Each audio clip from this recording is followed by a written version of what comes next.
है क्या चीज, बाहर निकल, देखता हूं कैसे जिंदा घर जाती है। इतना सुनकर क्या आप अंदाजा लगा सकते हैं कि ये बात एक आरोपी दोषी साबित होने के बाद महिला जज के लिए बोल रहा है। यानी महिला जज को फैसला सुनाने के बाद दोषी और दोषी का वकील सरेआम अदालत में धमका रहे हैं। ये अमृतकाल है। अमृतकाल की इस खबर पे विस्तार से बात करेंगे कि पूरी कहानी क्या है। इसके साथ ही चर्चा होगी कि कैसे बीजेपी के लिए आने वाले कई महीने सुप्रीम कोर्ट की तरफ से ठीक रहने वाले नहीं लग रहे हैं। यानी बीजेपी की मनमानियों पर तगड़ा वाला पावर ब्रेक लग सकता है, क्योंकि आज ही भारत के होने वाले चीफ जस्टिस ने कहीं न कहीं इस बात का इशारा दे दिया है। जी हाँ, जस्टिस BR गवई ने गुजराती जोड़ी की धड़कनें बढ़ा दी हैं। उधर धड़कनें तो उपराष्ट्रपति जगदीप धनखड़ की भी बढ़ी हैं, निशिकांत दुबे की भी बढ़ गई हैं, क्योंकि एक के बाद एक कई लोग उनके खिलाफ सुप्रीम कोर्ट का दरवाजा खटखटाने लगे। यानी धनखड़ साहब की बची खुची इज्जत भी दांव पर लग गई है, अगर बची हो तो। उधर बीजेपी के लिए अपना ही जहर जहरीला साबित होने लगा है और एक बार फिर से JP नड्डा बलि का बकरा बन गए हैं। योगी के राम राज्य की कानून व्यवस्था नया नमूना सामने लेकर आई है और अमेरिका में जाकर राहुल गांधी ने महाराष्ट्र चुनाव में हुई कथित धांधली का फिर से भांडाफोड़ किया है। इसके अलावा कुछ और महत्वपूर्ण मुद्दे हैं जिन पर एकदम आसान भाषा में चर्चा करेंगे। वीडियो को आखिर तक देखिएगा। सारे मुद्दे आपसे जुड़े हुए हैं और बेहद महत्वपूर्ण है। पहली बार हैं तो चैनल को सब्सक्राइब करके घंटी बजा दीजिए टर्न से। हर एक वीडियो को लाइक और शेयर करना जरूरी होता है। इसके अलावा आपको पता है कि हम किसी धन्ना सेठ या राजनीतिक दल के दम पर नहीं चलते, तभी उन मुद्दों पर खुल के बात हो पाती है जिन्हें छुपाने के लिए सत्ता और सेठों ने गोदी मीडिया को पाल पोस कर बड़ा किया है। हमारा काम पसंद आता हो तो इस QR कोड या फिर मोबाइल नंबर का प्रयोग करते हुए जो भी हो सके आर्थिक सहयोग भेजने का प्रयास जरूर करें। बहुत बहुत धन्यवाद। चौबे चले थे छब्बे बनने और दूबे बन के लौट गए। कुछ ऐसा ही हाल भारतीय जनता पार्टी और मोदी सत्ता का पिछले दिनों में हो गया है। सुप्रीम कोर्ट ने राज्यपालों और राष्ट्रपति के मामले में फैसला सुनाया, समयबद्ध तरीके से काम करने को कह दिया। तमिलनाडु के राज्यपाल जिन पर बीजेपी के एजेंट के रूप में काम करने का आरोप लगता है, उनके कार्यों को अवैध कह दिया तो भाजपाई सिस्टम बौखला गया। इसके बाद चीफ जस्टिस खन्ना की बेंच ने वक्फ संशोधन मामले में कई प्रावधानों पर रोक लगा दिया। ऐसे ऐसे सवाल दाग दिए कि भाजपाई सिस्टम के हाथ पांव फूलने लगे। जवाब ही नहीं निकला। फिर क्या हुआ, बौखलाहट और बढ़ गई।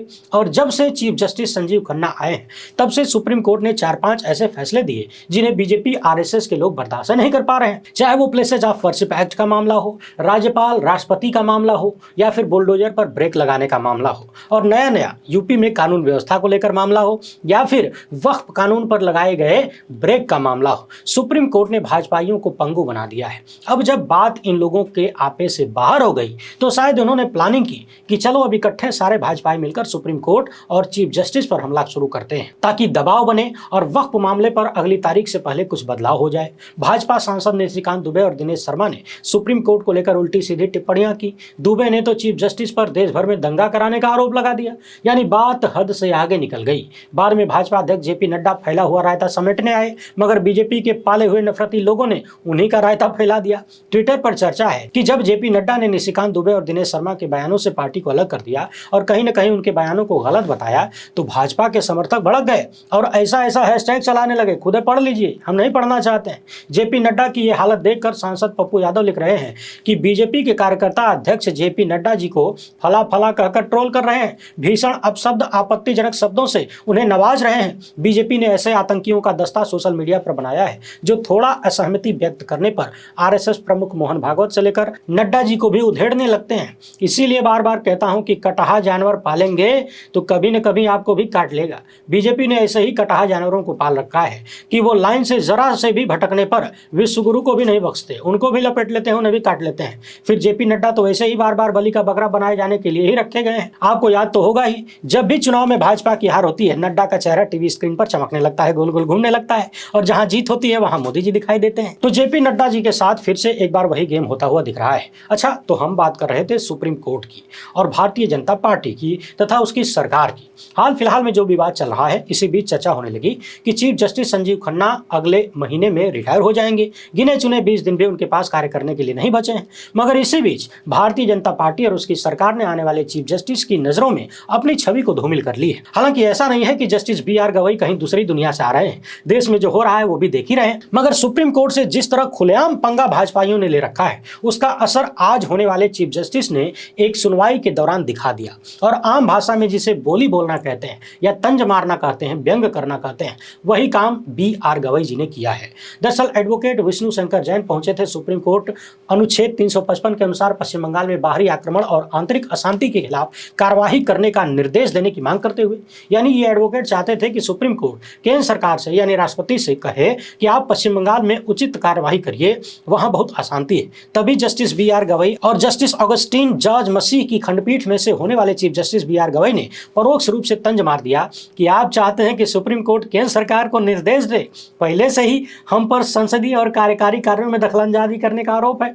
यानी उपराष्ट्रपति जगदीप धनखड़ ने जो कहा था सुप्रीम कोर्ट राष्ट्रपति को निर्देश दे सकता है क्या, और जैसा कि पूरा भाजपाई सिस्टम कह रहा है कि सरकार के कार्यों में न्यायपालिका दखल दे रही है, इसी बात को होने वाले चीफ जस्टिस ने कार्यवाही के दौरान बोल दिया कि हमारे ऊपर तो पहले से ही कार्यपालिका पर हस्तक्षेप करने का आरोप लग रहा है और आप चाहते हैं कि हम केंद्र सरकार को निर्देश देते हुए आदेश जारी करें। यानी एक बात तो साफ है कि सुप्रीम कोर्ट के भीतर, वहां बैठे जजों के भीतर भाजपाई सिस्टम का कारनामा घर कर चुका है। उन्हें यह दिख रहा है कि किस तरीके से न्यायपालिका को घेरा जा रहा है, अपमानित करने की कोशिश हो रही है, जबकि न्यायपालिका वही कर रही है जो उसकी जिम्मेदारी। मगर चूंकि पिछले कई साल से भाजपाई सिस्टम को इन चीजों की आदत नहीं रही है, शायद इसलिए जब सुप्रीम कोर्ट उनके नफरती मंसूबे पर ब्रेक लगा रहा है तो चीजें बर्दाश्त नहीं हो पा रही हैं, अनबर्दाश्तेबल हो जा रही हैं। सोमवार को सुप्रीम कोर्ट ने बंगाल में राष्ट्रपति शासन लागू करने और पैरामिलिट्री फोर्स तैनात करने की याचिका पर कोई आदेश जारी करने से इनकार कर दिया। याचिकाकर्ता ने अपील की थी कि वक्फ कानून के विरोध में हुई मुर्शिदाबाद हिंसा के बाद कोर्ट इस पर फैसला ले, मगर जस्टिस B.R. गवई और जस्टिस A.G. मसीह की बेंच ने कोई आदेश नहीं दिया। बेंच ने याचिकाकर्ता से पूछा कि आप क्या चाहते हैं कि हम राष्ट्रपति को इसे लागू करने का आदेश भेजें, जबकि हम पर पहले से ही अलग अलग आरोप लग रहे हैं कि हम दूसरों के कार्यों में हस्तक्षेप कर रहे हैं। दूसरी ओर जस्टिस सूर्यकांत की बेंच में मुर्शिदाबाद हिंसा से जुड़ी दूसरी याचिका पर सुनवाई हुई। इसमें वकील ने मुर्शिदाबाद हिंसा के चलते पलायन की बात कही तो सुप्रीम कोर्ट ने पूछ लिया कि ये बताइए आपको ये जानकारी कहां से मिली, आपका सूत्र क्या है, सोर्स ऑफ इंफॉर्मेशन क्या है। तो याचिकाकर्ता ने कह दिया कि न्यूज रिपोर्ट, मीडिया रिपोर्ट। तो सुप्रीम कोर्ट ने पूछा कि क्या आपने खुद इसकी जांच की थी। यानी कुल मिलाकर सुप्रीम कोर्ट में बैठे जजों की नजर में बीजेपी का छीछा लेदर शुरू हो चुका है। उधर निशिकांत दुबे ने चीफ जस्टिस के खिलाफ जो टिप्पणी की, इसे लेकर अवमानना का मामला दर्ज करवाने के लिए भी तमाम प्रयास चल रहे हैं। चूंकि अटॉर्नी जनरल की अनुमति इसके लिए जरूरी होती है, तो सुप्रीम कोर्ट ने भी कह दिया है कि आप लोग पहले अटॉर्नी जनरल से अनुमति लेकर आइए। करीबन एक सप्ताह पहले मैंने एक वीडियो में कहा था कि अगर एक अलोकतांत्रिक विचारधारा का व्यक्ति, एक तानाशाही विचारधारा का आदमी पावरफुल कुर्सी पर बैठ जाए तो वो न सिर्फ अपने पद की गरिमा को तार तार करता है, बल्कि किसी भी संवैधानिक पद की गरिमा को जीवित रहने नहीं देता है। और जो जीवित रहना चाहते हैं उन्हें भी किसी न किसी रूप में मिटा देने की कोशिश होती है। आज की तारीख में आप भारत में तमाम संवैधानिक पदों पर बैठे लोगों की हरकतों को देख लीजिए, पूरी तस्वीर साफ हो जाएगी। आज भारत का प्रधानमंत्री 20 करोड़ की आबादी को सरेआम गरियाता है। कभी पंचर बनाने वाला, तो कभी घुसपैठिया, कभी मंगलसूत्र चुराने वाला कहा जाता है, तो कभी कुछ और कह दिया जाता है। आज हाई कोर्ट में बैठा जज गली छाप गुंडों की भाषा बोलता है। कोई जज कह देता है कि मुसलमान कठमुल्ले हैं, कोई कहता है कि नाबालिग लड़की के शरीर के अंगों को पकड़ना, उसके पजामे के नाड़े को तोड़ना, उसे पुलिया के नीचे घसीटना दुष्कर्म का प्रयास नहीं माना जाएगा। और कहीं कोई दुष्कर्म पीड़िता को दुष्कर्म के लिए उसी को जिम्मेदार ठहरा देता है, और कहीं किसी जज के घर में करोड़ों के जले हुए नोट पकड़े जाते हैं। यानी खेला बहुत बड़ा चल रहा है। देश की राष्ट्रपति 20 करोड़ मुसलमानों की आवाज को सुनने के लिए तैयार नहीं है। उपराष्ट्रपति संवैधानिक पद पर बैठकर संवैधानिक प्रावधान को गलत बताने लगते हैं, सुप्रीम कोर्ट पर सवाल करने लगते हैं, सांसद देश के चीफ जस्टिस को गृह युद्ध के लिए दोषी बताने लगते हैं, तमाम मुख्यमंत्री सड़क छाप नफरतियों की भाषा बोलते हैं। ये आज के भारत की हकीकत है और कारण सिर्फ एक है, एक अलोकतांत्रिक व्यक्ति या अपनी तानाशाही प्रवृत्ति के व्यक्ति का एक महत्वपूर्ण ताकतवर कुर्सी पर बैठना। यदि स्थितियां इतनी बदतर न होती तो भरी अदालत में एक दोषी और उसका वकील महिला जज को जान से मारने की धमकी न दे पाता। इस खबर को देखिए, चेक बाउंस के मामले में दोषी साबित होने के बाद खुली अदालत में एक महिला न्यायाधीश को दोषी और उसके वकील ने धमकाया, गालियां दी। इतना ही नहीं, जज के ऊपर कुछ फेंक कर हमला करने की भी कोशिश की और इसके बाद अपने वकील को निर्देश दिया कि कुछ भी करके हमारे हक में फैसला करवाओ, हर संभव कोशिश करो। जोर जोर से बोलने लगा कि तू चीज क्या है, तू बाहर निकल, बाहर मिल, मैं देखता हूं कैसे जिंदा घर जाती है। सोचिए, न्यायिक मजिस्ट्रेट शिवांगी मंगला को उस वक्त कैसा महसूस हुआ होगा जब उन्होंने एक आरोपी को चेक बाउंस के मामले में दोषी ठहराया और सामने से ऐसे जान से मारने की धमकियां मिली। यानी सजा के बाद आरोपी और उसके वकील ने महिला जज को मानसिक और शारीरिक रूप से प्रताड़ित किया, उन पर दबाव बनाया कि वो अपने पद से इस्तीफा दे दें। ये सारी बातें जज मंगला ने अपने आदेश में दर्ज किया है। कहा है कि इन लोगों ने फिर से मुझे प्रताड़ित किया और ये प्रयास किया कि मैं उन्हें बरी कर दूं। महिला जज के खिलाफ शिकायत दर्ज करने और जबरन इस्तीफा दिलाने की धमकी भी दी। जज ने कहा कि धमकी और उत्पीड़न के खिलाफ आरोपी के खिलाफ राष्ट्रीय महिला आयोग के समक्ष उचित कार्रवाई की जाएगी। यानी सोचिए, एक तरफ भाजपा सांसद और देश के उपराष्ट्रपति, सुप्रीम कोर्ट और चीफ जस्टिस को धमकी आ रहे हैं। मोदी के मंत्री सुप्रीम कोर्ट को खुलेआम धमकी देते हैं कि हमारे काम में हस्तक्षेप मत करना, वरना हम भी तुम्हारे काम में हस्तक्षेप करेंगे तो ठीक नहीं होगा। दूसरी तरफ कोर्ट में दोषी पाए जाने के बाद महिला जज को खुलेआम जान से मारने की धमकी दी जा रही है। क्या इससे अमृतकाल का इंतजार था देश को? वैसे भी चेक बाउंस वाले दोषी को यह लगा होगा कि जब देश में अमृतकाल चल ही रहा है तो क्यों न हम भी अमृतकाल में स्नान कर लें, क्यों न हम भी इसका लाभ उठाएं। जब हड़काने से ही काम चल जाता है, और वैसे भी महिला जज है तो डराना और आसान है। उधर देश के उपराष्ट्रपति जगदीप धनखड़ के खिलाफ कोर्ट की अवमानना का मामला चलाने की मांग हो गई है। जी हां, अटॉर्नी जनरल से सहमति मांगी गई है। यानी मोदी काल में देश में अद्भुत काम हो रहे हैं, जो कभी नहीं हुआ वो सब होने लगा है। लोग सही कहते हैं कि शेर पालना आसान थोड़ी ना होता है, और जब किसी अन्य जानवर को शेर की खाल पहनाकर शेर दिखाना हो तब तो और भी कठिन हो जाता है। वही हो रहा है। बाकी आप लोग टेंशन मत लीजिए, रामराज्य का सुंदरतम दृश्य देखना अभी बाकी है। नहीं बनना है तो डरना जरूरी है। पत्रकार नरेंद्र प्रताप ने एक जानकारी शेयर किया। इंस्पेक्टर सुबोध कुमार सिंह के हत्यारे बजरंग दल के नेता रहे योगेश राज को सुप्रीम कोर्ट से जमानत मिल गई है। 3 दिसंबर 2018 को बुलंदशहर की वो घटना याद करिए जब गोकशी को लेकर बजरंग दल के नेता योगेश राज ने दंगा भड़काया और हिंसा की। ये सब तब हुआ जब इस्लामी इस्तेमाल में दुआ के बाद लाखों की भीड़ घर लौट रही थी। बजरंग दल के नेता ने चौकी पर भीड़ इकट्ठा की और सैकड़ों वाहनों में आग लगा दी। इसी दौरान मौके पर पहुंचे थानेदार सुबोध कुमार सिंह को गोली मारकर हत्या कर दी गई। 29 नामजद समेत 4 दर्जन अराजक तत्वों के खिलाफ इस मामले में केस दर्ज हुआ था। इस हत्याकांड में फैसला जल्द ही होने वाला है। वरिष्ठ पत्रकार रवीश कुमार लिख रहे हैं कि अभी तक इस मामले में किसी को सजा नहीं हुई। अब देश की जनता कल्पना करे कि जब यूपी पुलिस अपने ही शहीद इंस्पेक्टर को अब तक इंसाफ नहीं दिलवा पाई, अपने ही इंस्पेक्टर के परिवार को न्याय नहीं दिलवा पाई, अब तक उसमें फेल है, दोषियों को सजा दिलाने में फेल है, तो फिर अच्छा है ना कि भाजपा से संबंधित संगठनों के कार्यकर्ताओं से डर के ही रहे। गिनती कर लीजिए, 2018 का मामला है, जल्द ही 7 साल पूरा हो जाएगा। क्या आप कल्पना भी कर सकते हैं कि इन 7 सालों में इंस्पेक्टर सुबोध कुमार सिंह के परिवार पर क्या बीती होगी? नहीं कर सकते। हम और आप उसकी कल्पना नहीं कर सकते। ठीक उसी तरह जिस तरह महाराष्ट्र के रिजल्ट की कल्पना किसी ने नहीं किया था।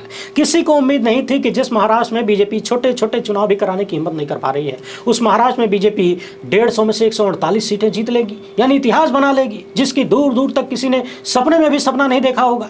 आज तक महाराष्ट्र की जीत लोग पचा नहीं पा रहे हैं। अमेरिका में पहुंचकर राहुल गांधी ने कहा कि महाराष्ट्र के चुनाव में गड़बड़ी साफ दिख रही है। शाम को 5:30 बजे से लेकर 7:30 बजे के बीच 65 लाख वोट कैसे पड़ गए, किसी को समझ नहीं आता। अमेरिका में राहुल गांधी ने भारतीय प्रवासियों को संबोधित किया। उन्होंने कहा कि यह बात पूरी तरह से साफ है कि भारतीय चुनाव आयोग समझौता कर चुका है, सिस्टम में गड़बड़ी है। राहुल गांधी कह रहे हैं कि 2 घंटे में 65 लाख वोट नामुमकिन है।